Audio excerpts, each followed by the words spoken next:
Alô, amigos do canal Varal, estamos aqui mais uma vez num podcast e eu queria agradecer a sua audiência, que a gente já chegou a 4.000 visualizações. Eu estou muito feliz com isso, porque aqui a gente faz um trabalho sério, um trabalho com pessoas competentes. Eu costumo trazer pessoas com um amplo conhecimento na sua área. Então, cada vez que eu trago alguém aqui, eu tenho orgulho. Entre no nosso canal, @canal Varal, inscreva-se. Aí você vai ter várias mensagens de paz, várias entrevistas e você pode escolher à vontade. Sendo assim, eu peço para vocês que você acompanhe sempre. Lá no YouTube vai aparecer também no sininho um número para você entrar. Fica mais fácil para você saber. E também estamos no TikTok. Eu fico contente e a gente está cada vez mais crescendo graças a vocês. O maior sucesso que a gente tem vem de vocês. Não é o Silvio, não é os entrevistados, apesar dos entrevistados ser pessoas competentes. E hoje, para minha alegria, eu estou trazendo aqui para falar sobre odontologia. Eu estou trazendo a doutora Marielle Vertuan, que para mim é um prazer. Já quero agradecer a sua presença aqui. E para mim é uma satisfação muito grande você passar essas instruções importantes no seu ramo, no ramo da odontologia. E hoje nós vamos tratar de diversos assuntos. Prevenção, nós vamos falar sobre restauração, nós vamos falar sobre implantodontia, que é até difícil falar isso, que eu não tenho costume desses termos, endodontia, odontologia restauradora, que já está lá embutido junto com a restauração, clareamento dental e outros temas que vinham a seguir conforme for o andamento desse podcast. Então eu queria primeiramente agradecer a presença da doutora Marielle e eu queria que ela falasse um pouco do seu currículo escolar. Falasse um pouquinho de si, porque eu pesquisei, ela é uma pessoa muito inteligente, uma pessoa capacitada, tá? Estou sendo um cliente dela, com certeza. Doutora Marielle, como foi o seu histórico escolar? Bom, boa tarde, então, primeiramente, né, todo mundo. E agradeço, Silvio, pelo convite, né? É uma honra para mim poder estar presente aqui, falar um pouquinho do que eu sei. E o que eu não souber, se você fizer alguma pergunta aí, a gente pode pesquisar depois e aí a gente responde todos juntos. Bom, primeiro, então, eu me formei em odontologia na Faculdade de Odontologia de Bauru, que é da Universidade de São Paulo, a gente chama de FOB-USP. Né, em Bauru, me formei em 2016. Em 2017, eu já entrei no mestrado, né, lá na mesma faculdade, na parte de dentística. Finalizei, junto com o mestrado, eu fiz especialização em prótese dentária, na Profis, lá em Bauru também. Em 2019, assim que eu finalizei o mestrado, eu comecei o doutorado, né, que é na parte de cárie, de cariologia e bioquímica bucal, também lá na USP. E ainda estou no doutorado, provavelmente termina agora, final desse ano, começo do ano que vem. E junto com o doutorado, eu fiz especialização em implantodontia, lá em Bauru também, no Instituto Open. Fora isso, fiz alguns cursos de cirurgia, que inclusive um hoje que eu ajudo, lá em Bauru também, no IOPG, chama Instituto Odontológico de Pós-Graduação, que eu trabalho lá junto com eles como professora assistente. E basicamente um resumão do meu currículo. Mas eu estava vendo as teses que você já defendeu, e se eu for falar aqui, a gente não vai ter tempo nem para fazer essa gravação. Doutora, o que consiste numa restauração? Todo mundo sabe o que é uma restauração. Tecnicamente. Porque eu fico pensando, às vezes você vai fazer uma restauração, você tem que fazer canal. Como a doutora detecta que há necessidade daquele dente ser tratado, você fazer um canal nele? Como funciona? Basicamente, o que acontece? A gente tem a estrutura dentária e aí na maior parte, vamos falar assim, mais generalizado, acontece uma cárie nesse dente. A cárie, ela começa de uma maneira superficial. Tanto é que eu gosto muito de mostrar para os pacientes, às vezes, pegar no espelho e mostrar na boca para eles quando dá, né? Quando isso acontece. Porque a cárie, ela começa não como um buraco, não como uma coisa preta já no começo.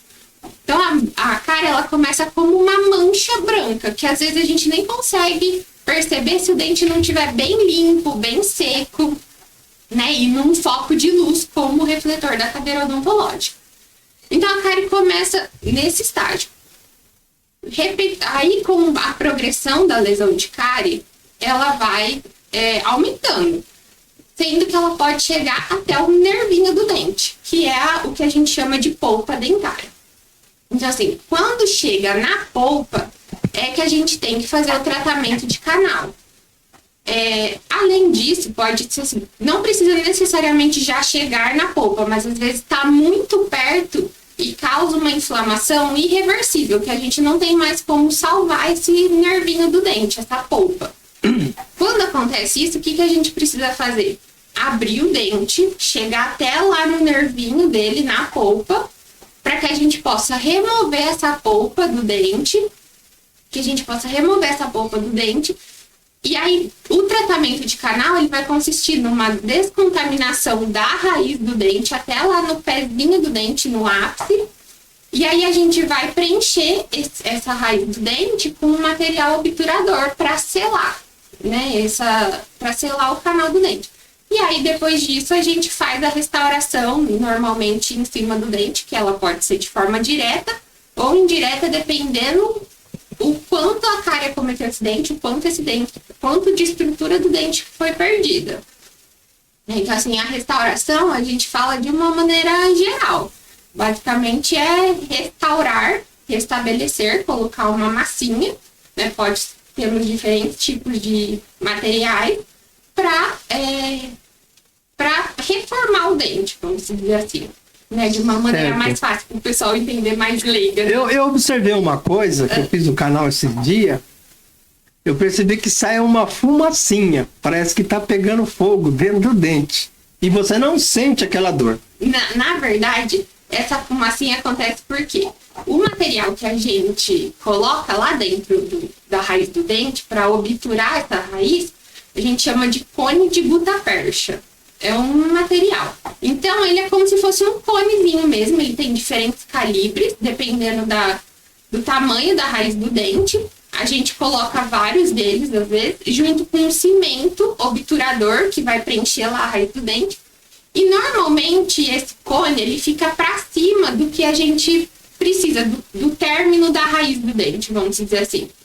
Então, a gente usa um instrumento aquecido para cortar esse cone. Então, aí essa fumacinha é de cortar normalmente esse material que sai uma fumacinha, para não puxar ele e sair tudo que a gente colocou lá dentro. Entendi. Então, no que consiste, doutora, a endodontia? O que é isso? Endodontia é justamente esse tratamento de canal. Certo. Então, assim, normalmente quem faz a endodontia é o especialista que a gente chama de endodontista. Então, ele vai acessar o dente, chegar até lá no nervinho, né, na polpa do dente, e esse processo a gente chama de abertura coronária, que é abrir a coroa do dente para conseguir acessar as raízes. Vai limpar todo o nervo que tem lá dentro, né, toda a polpa, todo o resto de polpa, vai irrigar e descontaminar, porque lá, quando chega nesse estágio, tudo lá dentro já tem muita bactéria, né? Então, por isso que a gente fala também assim, tem que cuidar, tem que prevenir, porque bactéria do dente pode cair na corrente sanguínea, pode se espalhar pelo corpo, por quê? A cárie nada mais é do que bactéria. Então, se ela vai progredindo e chega até lá no pezinho do dente, no ápice do dente... Entendi. O ápice do dente é a raiz, que está dentro do osso. Então, para uma bactéria cair na corrente sanguínea, também é fácil. E se tratando de ortodontia? Ortodontia é a parte de aparelhos. Então, assim, quem faz é o ortodontista, né? Normalmente, na faculdade, a gente não tem muito... gente tem a disciplina de ortodontia, mas a gente não sai fazendo ortodontia. Algumas coisas mais simples, tipo preventiva, você não sendo especialista, você até consegue fazer. Por exemplo, uma criança perdeu um dente de leite muito nova, a gente precisa colocar um aparelho para manter o espaço do dente de leite permanente. Quando tiver o crescimento, isso, né? Para que um lado não interfere no lado do outro. Isso. Aí então eu coloco um aparelhinho mais simples para esperar o dente permanente chegar. Só que geralmente, depois da graduação, quem quer trabalhar com aparelho tem que fazer uma especialização em ortodontia, que geralmente são 2, 3 anos ou até mais, né, para trabalhar com essa parte de ortodontia. Aí a gente tem a ortodontia preventiva, que é basicamente para prevenir a má oclusão, e tem a ortodontia corretiva, que é o famoso, né, um deles é o aparelho tijolinho, quadradinho, que a maioria das pessoas conhecem, que é para corrigir a mordida, vamos dizer assim. Doutora, eu observava antigamente que aquele jogador de futebol, Ronaldinho, até o Ronaldo Fenômeno também, ele tinha umas manchas meio escuras assim no dente. Aquilo lá tem que fazer um tratamento dental de clareamento? Como é que funciona isso? Pra falar bem a verdade, eu não lembro, não sei como que era o dente dele. Porque ficava meio manchado os dentes. Isso aí muitos e muitos, décadas atrás. Aí agora assim, mancha, né, escurecimento do dente, a gente pode ter N motivos. A parte de clareamento é um ótimo tratamento e funciona para clarear o nosso dente. Basicamente, como ele funciona? A gente usa um gel de clareamento que vai penetrar na estrutura dentária e vai transformar pigmentos que são mais escurecidos em pigmentos mais claros. Mas a gente não tem como garantir ou definir antes do tratamento, do início do tratamento, qual cor o dente vai ficar. Porque cada dente tem uma saturação, cada dente reage de uma forma e chega até um determinado ponto, né? Então, assim, o clareamento serve para clarear os dentes. Agora, manchas podem ser, por exemplo, uma mancha branca de cárie que começou, né? Essa mancha branca de cárie, que eu falei que é o início do começo da cárie, ela é uma mancha porosa. Então, às vezes, você, com algum corante da alimentação, pode pigmentar e ficar mais escurecida. Entendi. Ou, às vezes, pode ser algum defeito na formação do dente, na formação da estrutura dentária, na mineralização do dente. Então, isso, assim, basicamente, você tem que avaliar cada caso para ver o que é e qual o melhor tratamento para poder decidir. Amigos, eu tô aqui com a doutora Marielle Vertuan, tratando especificamente de odontologia, uma brilhante dentista. Doutora, a senhora falou de manchas, né? Uhum. Nos dentes, né? E o que causa, como que é a situação. Existe um mito aí que quem usa esses produtos para vocês fazerem a lavagem bucal, depois que você escovou o dente, que pode manchar os dentes, isso é mito ou verdade? Tem um dos componentes, né, um dos bochechos, que é a clorexidina. A clorexidina, na verdade, ela é um tipo de medicamento. Então, não é como se fosse um Listerine que eu posso usar todo dia, né? Segundo consta, a pessoa não pode estar com frequência. Já vou chegar nessa parte. Então, assim, a clorexidina, de fato, o uso prolongado dela pode causar um pouco de manchamento. Mas, de uma forma geral, todos esses enxaguantes bucais não é interessante que a gente faça uso todos os dias. Porque eles são antibacterianos, antimicrobianos. Só que da mesma forma que eles matam bactérias ruins, bactérias que são mais propensas para desenvolver a cárie, por exemplo, ela também mata a bactéria boa. Então, isso faz com que tenha uma chance maior das bactérias ruins se proliferarem mais. Então, assim, eu particularmente falo para o paciente, quer usar? Então, assim, um dia que eu acordei com mau cheiro na boca, não tô feliz, passa para melhorar o hálito, ou vou sair no fim de semana. Aí tudo bem, mas assim, não usar todos os dias. Doutora, e só mais um adendo também. Pois não. O enxaguante bucal, ele não substitui de forma nenhuma a escovação e o uso do fio dental. Então, assim, não adianta você só... porque a gente, quando vai fazer uma limpeza bucal, a gente vê que tem que ter um tratamento até com aquele motorzinho que o povo fala. E o que se vende aí no mercado como entendimento que o povo tem, que aquilo lá vai descolar aquelas placas e vai resolver tudo. Eu, na minha opinião, eu não sei como funciona isso. Será que remove, sai sozinho, ou a limpeza bucal é muito mais importante que a lavagem bucal? A limpeza da boca, o principal é a ação mecânica. O que é isso? É o ato de ter o contato da escova com os dentes, o fio dental com os dentes, então é a mecânica da coisa. Então, por isso que eu sempre falo assim, paciente, escovar é com calma, vai na frente do espelho, para você conseguir enxergar todas as áreas da boca que você tá passando a escova.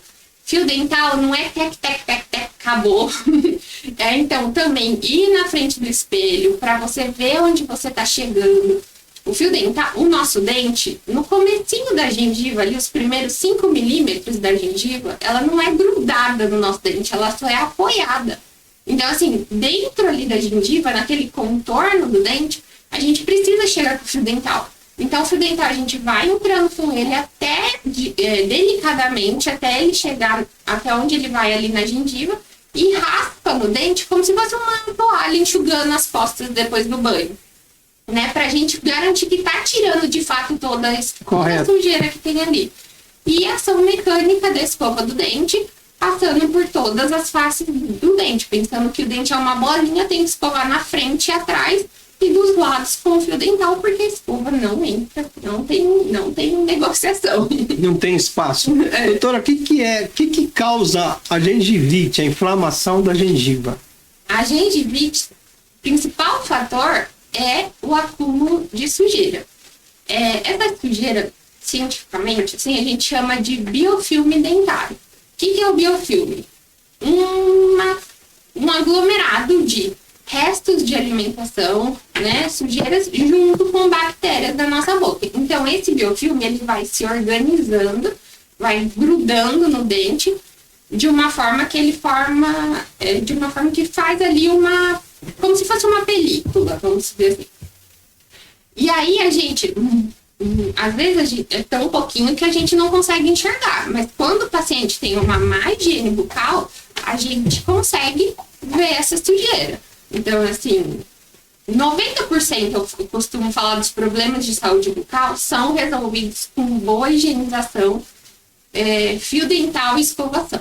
Então, assim, a cárie começa porque fica sujeira, fica acumulando biofilme na mesma região do dente, começa um processo de desmineralização da estrutura dentária, ou seja, perder a estrutura do dente por conta de ácidos que as bactérias produzem com essa sujeira, com esse resto de alimentação que ficou, e vão evoluindo. A gengivite é basicamente a mesma coisa, só que na gengiva. Então, fica acumulando esse biofilme, essa sujeira ali perto da gengiva, e essa sujeira começa a inflamar a gengiva. Quais os sinais de inflamação? Principalmente sangramento, dor, gengiva inchada, gengiva muito vermelha, porque a nossa gengiva é para ela ser rosinha. Não, tipo, tem paciente que você olha, a gengiva, você consegue perceber que a gengiva tá gorda, você rela ali, ela começa a sangrar. Então, assim, muito paciente fala, eu não uso fio dental porque sangra meu dente quando eu vou passar. Na verdade, é o contrário, se tá sangrando, mais ainda precisa passar o fio dental para parar de sangrar, para melhorar essa inflamação, e não deixar de passar porque tá sangrando. Então, a gengivite é isso, a inflamação da gengiva ao redor do dente, basicamente por conta de acúmulo de biofilme de sujeira. Marielle, qual que é a prótese mais recomendável? A fixa ou a flexível? Depende muito de cada caso. Na odontologia, na biologia, não tem como a gente generalizar 1 mais 1 é 2. Porque às vezes a mesma coisa para pacientes diferentes, eles funcionam de maneiras diferentes e se resolvem de maneiras diferentes, vamos dizer assim. Então, as próteses a gente tem diversos tipos. A gente tem a prótese fixa, a gente tem a prótese removível, que pode ser flexível, pode ser a de metal, que é mais rígida. A gente tem prótese sobre implante. Resumindo, vai do gosto do paciente, então. Do gosto do paciente, da indicação do dentista. Também. Aliás, eu acho que é o fator mais importante, né?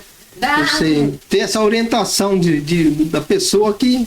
não tem como, assim, não é só uma olhadinha, entendeu? Tem que avaliar, porque cada caso é um caso. Às vezes a gente precisa de exames complementares, como, por exemplo, uma radiografia panorâmica, uma tomografia. Que, por exemplo, se o paciente tem interesse numa prótese fixa sobre implante, precisa ter uma quantidade óssea suficiente para colocar o implante. Correto. Né? Então, assim, não tem como a gente generalizar. São vários fatores que levam à escolha da melhor tipo de prótese. O que é esse protocolo de porcelana sobre estrutura de zircônia, que é o chamado metal free? O que é isso, doutora? Na verdade, tem as próteses. A gente tem, antigamente acabava se usando prótese metalocerâmica.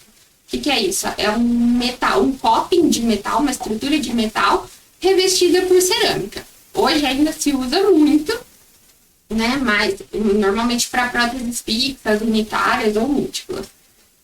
Só que nos dias atuais, com o desenvolvimento de materiais dentários, né, a gente consegue fazer também sem a parte do metal, com zircônia, com tipos de cerâmicas, né, que são mais indicados para cada caso. Então a gente pode ser o coping de zircônia no lugar do que seria o do metal, ou recoberto por outro tipo de porcelana por cima. A prótese tipo protocolo, que a gente chama, é quando o paciente perde todos os dentes, então o paciente desdentado, que não quer usar dentadura, não quer usar a prótese total. Você pode colocar implantes, de 4 a 6 implantes, dependendo se é em cima, se é embaixo, dependendo da quantidade óssea, de qualidade óssea, diversos fatores. E aí a prótese tipo protocolo é uma dentadura fixa sobre os implantes. Ela pode ser de resina, como é uma dentadura normal, ou ela pode ser metalocerâmica. Então, você faz uma barra de metal e você vai colocar dente por dente de cerâmica por cima. Então, existem as variações. O que é bruxismo? Porque tem tratamento, tem remédio, como que funciona? Porque essa movimentação dentária chega até a fazer barulho, né? Assim. Tem aparelhos que você pode colocar para facilitar, para diminuir. Tem algum fator que é interessante nesse caso, doutora? Então, a parte de bruxismo, de DTM, que a gente chama, que é disfunção temporomandibular, não é minha área. Então, assim, com certeza um especialista saberia falar muito melhor e muito mais o que tem de atual na literatura hoje. Mas, basicamente, o bruxismo, ele é um movimento involuntário, né, dos dentes, do sistema estomatognático, que pode ser o ranger dos dentes, à noite, de dia. Ele produz um desgaste dentário, né? Produz por conta da atrição, né? Mas deve ser um movimento muito forte, né? Muito forte. Tem pessoas assim que falam que, por exemplo, minha esposa não consegue dormir comigo do lado porque eu arranjo muitos dentes, faz muito barulho. Eu já ouvi relatos assim. Assim, que eu saiba, né, na minha limitação nesse assunto, não existe um tratamento para isso ainda. Não tem algo que eu faça, pronto, zerou, acabou.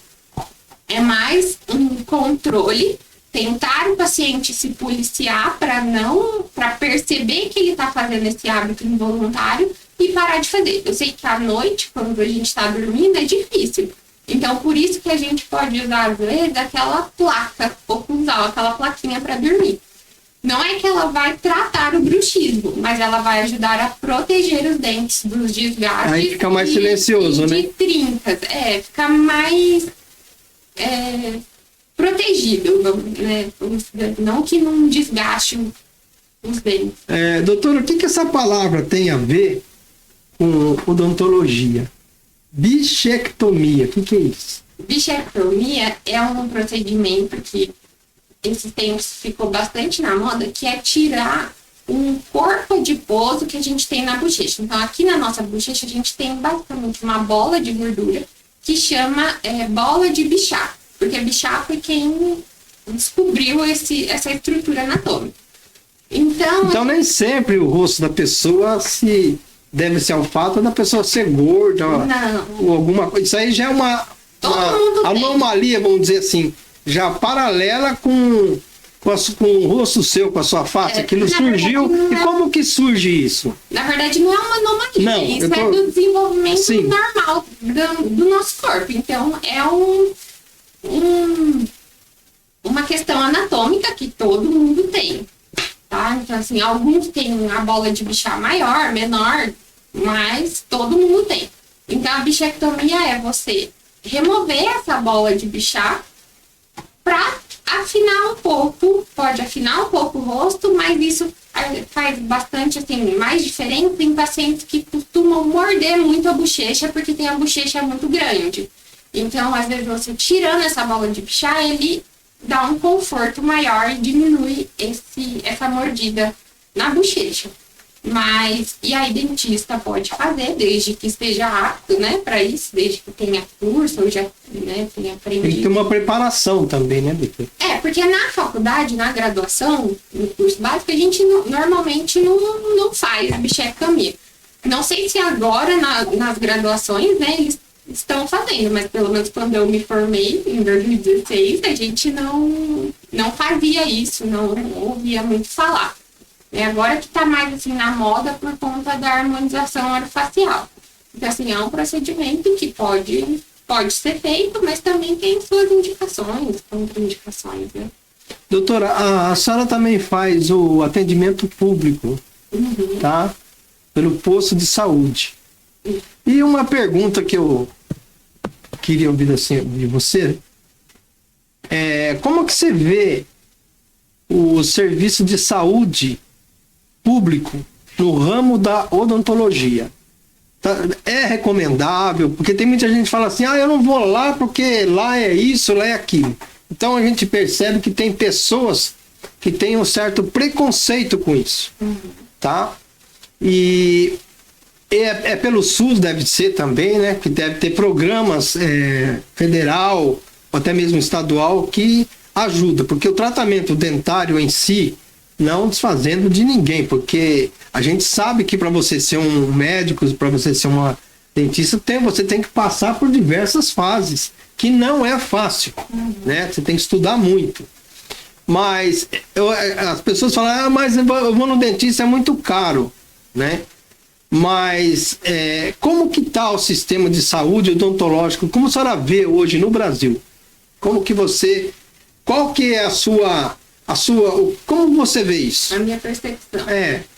Assim, eu acho que o SUS funciona muito bem. Se você vai em outros países, por exemplo, até mais desenvolvidos, Estados Unidos é um país de primeiro mundo, mas não tem um sistema público assim. Então, é muito difícil várias pessoas terem acesso à saúde, a tratamentos. Então, eu acho que o SUS no Brasil, óbvio que tem os seus problemas, né, suas falhas. Não vamos entrar em questão política. Não, sem política. Todo mundo sabe. Eu não estou falando de política. Quem é o melhor? Eu estou falando assim, numa visão geral, para as pessoas terem um entendimento. Porque tem muita gente, doutora, que fala, eu não vou por causa disso, daquilo. Não, eu não vejo diferença. Quando a pessoa é um profissional, ele é um profissional em qualquer área. Aonde ele atua, ele tem que atuar como um bom profissional.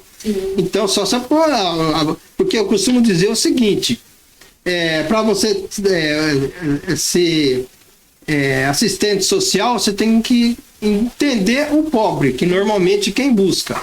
Entendeu? Se você tem medo de sangue, você nunca vai ser um enfermeiro. Partindo desse parâmetro dessa opinião minha, quem está ali na frente, ele tem que ter competência, né? Até porque deve ter um juramento, alguma coisa que você vai ter que fazer aquele atendimento público da forma mais eficiente. Como em todo lugar, né? Pelo menos eu penso assim que tanto se for um consultório particular quanto um serviço público, eu acho que vai também da índole da pessoa, do caráter da pessoa não fazer coisas erradas, né? Assim, de uma forma geral, no serviço público, a gente fica um pouco limitado porque a gente não tem tudo que a gente poderia ter, vamos dizer assim. Como se tem um consultório Como próprio. se tem um consultório ou Entendi. mesmo numa faculdade. Eu vou falar a minha experiência, que eu me formei na USP, que é uma universidade pública, né, uma das melhores do mundo em odontologia. E assim, na faculdade a gente usava o material do bom e do melhor. Tudo assim, os melhores materiais. E é um atendimento público. Mas, já que a senhora falou em materiais, houve senhora, um pouquinho atrás aí, senhora não, me perdoa, tá? Você falou que houve um avanço tecnológico na área de odontologia. Sim.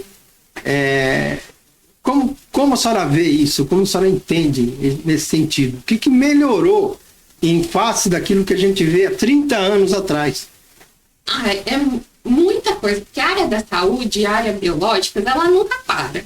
Então, por exemplo, resina, né, que é um dos materiais que a gente faz restauração.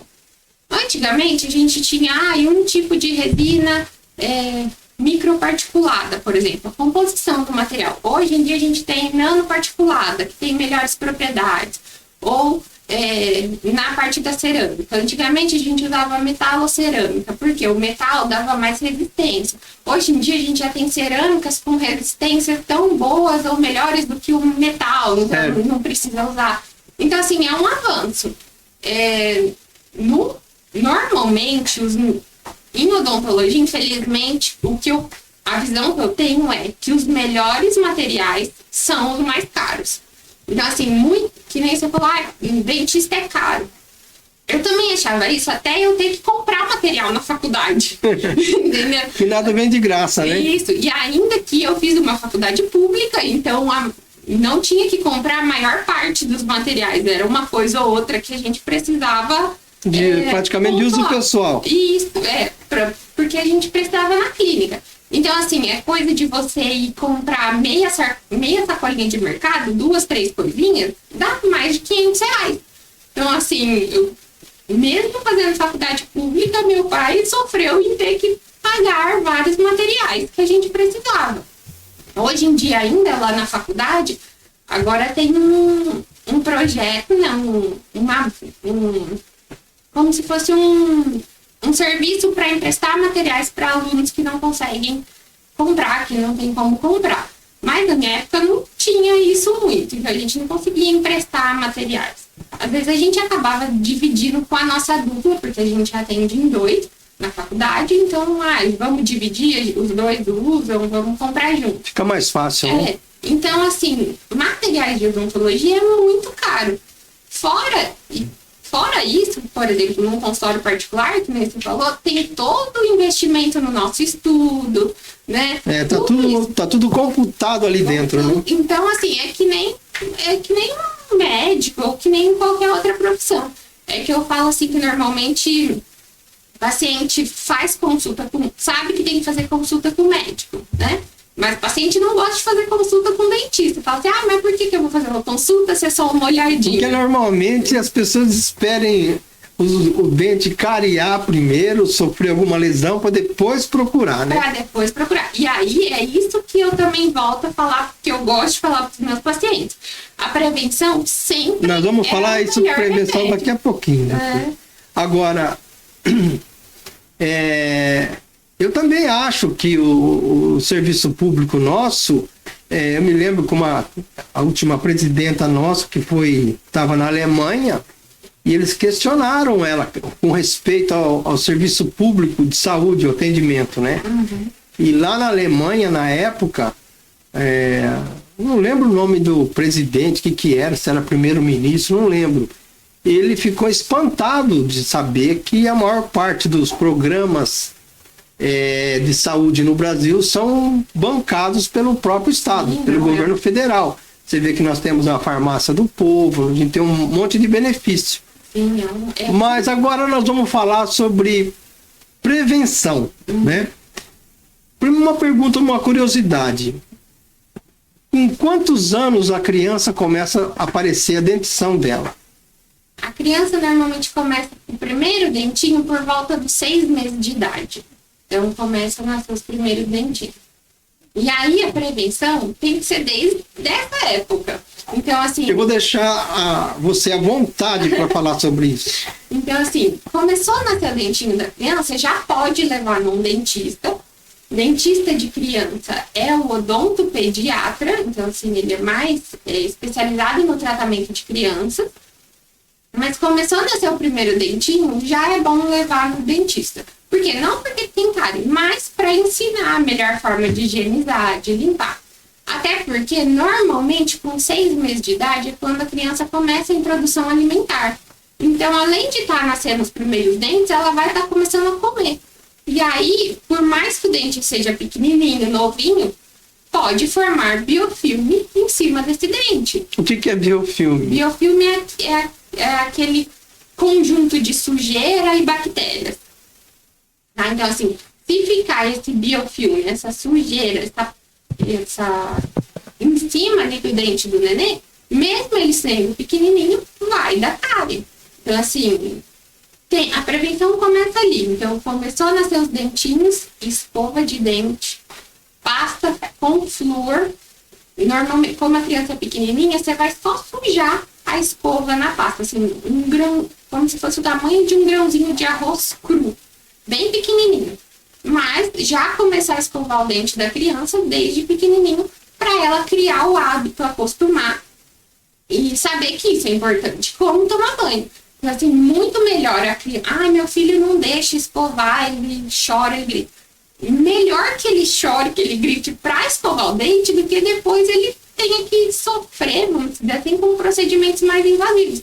De usar um motorzinho para tirar a cárie, que vai sentir mais dor. Então, melhor escovar o dente. Agora, o que nós estamos vendo, Marielle, é o seguinte: qual que é a melhor? A escova manual ou essa que está saindo agora, que está se propagando muito, a elétrica? Qual que é a diferença? Na verdade, ambas são boas. Depende de como você faz. Então, assim, a escova elétrica ela é muito boa para idosos ou para crianças que não têm coordenação motora muito bem ainda, muito boa. Né? Então, assim, mas desde que você faça o ato mecânico de passar a escova em todas as superfícies do dente, ela sendo manual ou sendo elétrica, tanto faz. Varia o preço, né? Obviamente. Mas, assim, sempre uma escova extra macia, de cabeça pequena, pra gente conseguir atingir todas. Sim, mas nesse caso dessas manual, não essas que estão elétricas, essas, vamos dizer assim, um pouco mais modernas, essas manual, de quanto em quanto tempo você tem que trocar a escova? Porque eu não olho, a que eu gosto é aquela dura. Entendeu? Outros que é macia, média. Eu gosto daquela dura, porque eu gosto de, sabe? E eu não sei a diferença sobre isso. Agora, constantemente você tem que trocar. Sim. Então, assim, que nem você gosta da escova dura, a gente já precisa mudar esse hábito. Melhor a escova extra macia. Macia ou extra macia de preferência. Mas o que machuca? A gengiva? O que causa aí? É porque as cerdas são duras e às vezes o paciente coloca força na escovação. Isso tanto com escova mole também, né? A força na escovação. E muita força pode causar desgaste da estrutura dentária também, que a gente chama de abrasão. Então, assim, o escovar muito forte pode fazer com que tenha perda de estrutura dentária. A gengiva pode ir subindo, né, retraindo, expondo o raiz do dente, que aí muitos pacientes têm sensibilidade. Esse pode ser um dos fatores. Então, por isso que a gente orienta a escova macia. Porque por mais que ainda o paciente vá pôr uma força maior na escovação, o estrago é menor. Mas de preferência uma escova extra macia e sem fazer força. Porque o importante não é a força escovando, é você conseguir escovar, fazer o ato mecânico em todas as superfícies do dente. Se é mais forte ou não vai limpar mais ou menos. Tá? O que vai limpar é o contato da escova. E na questão dessa que você, por exemplo, né, você vê algumas propagandas que você vai tomar uma água gelada, o dente dói. Aí recomenda-se aquele produto. E eu estive esse dia porque eu comprei uma pasta de dente infantil para o meu neto, para esperar ele vir, que ele mora em Itu. E eu comprei. Só que a gente vai pegar essas tradicionais, você vai olhar a fórmula, basicamente é a mesma coisa. Entendeu? Agora, que diferença tem dessas específicas? Ou será que ela tem um produto que vai agir de uma forma diferente? Então, assim, existe N pastas, N produtos no mercado. Muitos deles para venda, comercialização, porque eles querem lucrar, né? A empresa quer vender. Então, assim, a pasta de sensibilidade, que a gente, por exemplo, o paciente vai tomar uma água, sentir um choquinho, sentir um arrepio. A pasta de sensibilidade, de fato, ela funciona. Por exemplo, uma pasta de carvão ativado para clarear o dente. Isso não funciona. Então, você não recomenda isso para ter esse clareamento, esse tipo de carvão ativado, não é recomendável? Não, então. Na verdade, a gente fez até alguns... Ou é um cosmético, vamos chamar assim. A gente fez até alguns estudos na faculdade, agora na minha pesquisa do doutorado, não minha, mas de alunos que eu pude orientar, testando pasta de carvão ativado. E, na verdade, o que a gente encontrou foi que essas pastas, elas são mais abrasivas, então elas... Então não é recomendável. Elas acabam tendo um atrito maior. Isso, desgastando um pouco mais a estrutura dentária e por isso dá a falsa impressão de que está clareando o dente, né? Mas isso não funciona. Agora, a pasta de sensibilidade, sim, ela é uma boa opção. Mas a pasta para criança, ela tem uma fórmula um pouquinho diferente.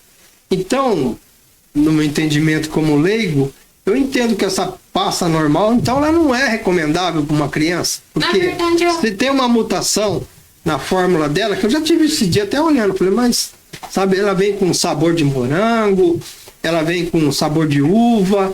Então, isso daí também é relativo ou não? Na verdade, a composição das pastas ela é basicamente a mesma. O que muda é que para a criança eles colocam esses sabores para a criança aceitar melhor a pasta, né? E adulto acaba sendo mais de menta, esses sabores mais normais, vamos dizer assim. A pasta, algumas pastas infantis, o que eles colocam? Sem flúor. Porque antigamente... Exatamente assim, isso que eu observei. Crianças não é para usar pasta fluoretada, né? Chama. Isso. Mas na verdade não. Isso o que pode? Por exemplo, a criança comer muita pasta de dente pode provocar uma condição que a gente chama de fluorose dental. O que é isso? Comer muita pasta, comer muito flúor pode apresentar depois umas manchas nos dentes permanentes quando eles nascerem. Isso é muito importante, viu? Você falar isso, viu? Isso. Muito importante. Então, por que a gente fala? É para usar pasta fluoretada, mas controlar a quantidade. Que nem eu falei assim, a criança vai usar um grãozinho de arroz cru, a quantidade de um grãozinho de arroz cru. Só sujar a pasta. Porque não adianta colocar que nem um comercial aquele monte de pasta, porque não é a pasta que vai fazer a função. De novo. Não é, então, a quantidade, né? Isso. É a composição. O ato de escovar com a pasta. O flúor, ele é importante porque ele ajuda a fortalecer os nossos dentes e fica mais difícil da bactéria da cárie fazer com que essa estrutura seja perdida. Então, de fato, o flúor fortalece os nossos dentes. Por isso que criança a gente recomenda usar a pasta fluoretada e não a pasta sem flúor. Mas controlando a quantidade. Agora vamos supor, eu vou mandar a criança para a escola e ela vai levar a pasta e ela vai escovar o dente dela. Aí tudo bem ser uma pasta sem flúor para ela não ficar comendo a pasta, entendeu? Mas assim, eu particularmente, Marielle, não gosto de pasta sem flúor. Eu gosto sempre de indicar a pasta com flúor, desde criança até adulto. Geralmente, o que a gente vê nas pastas de dente é fluoreto de sódio, de 1.100 a 1.500 partes por milhão, que é o ppm. Então, a hora que você for comprar pasta de dente, você olha lá atrás, vê se tem flúor e a concentração. Pelo menos 1.100 ppm. Tanto infantil quanto adulto. Agora, para criança, controlar a quantidade de pasta. Então, sujar só a escova, colocar uma quantidade pequenininha, mas escovar o dente da criança com flúor, porque o flúor é importante para fortalecer os nossos dentes contra a desmineralização pela cárie.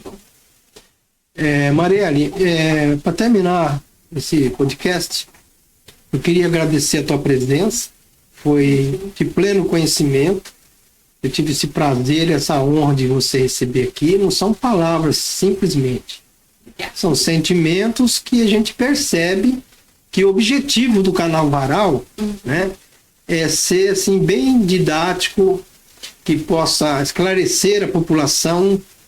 E eu fico muito feliz pela sua participação, né, foi bem claro, né, muitas curiosidades, porque eu sou um leigo, né, e a gente quer ter um conhecimento maior.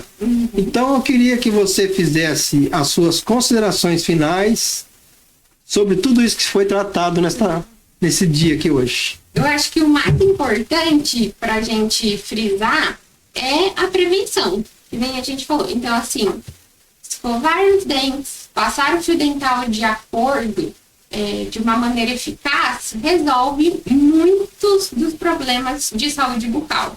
Se você tem dúvida, se você, não sei se estou fazendo direito, não sei se estou fazendo certo, procura um dentista, que eu tenho plena certeza que todos vão te ensinar, vão ajudar. Procura o posto de saúde, né? Então, assim, às vezes a gente não vai conseguir consulta na hora, tanto no serviço público quanto no particular.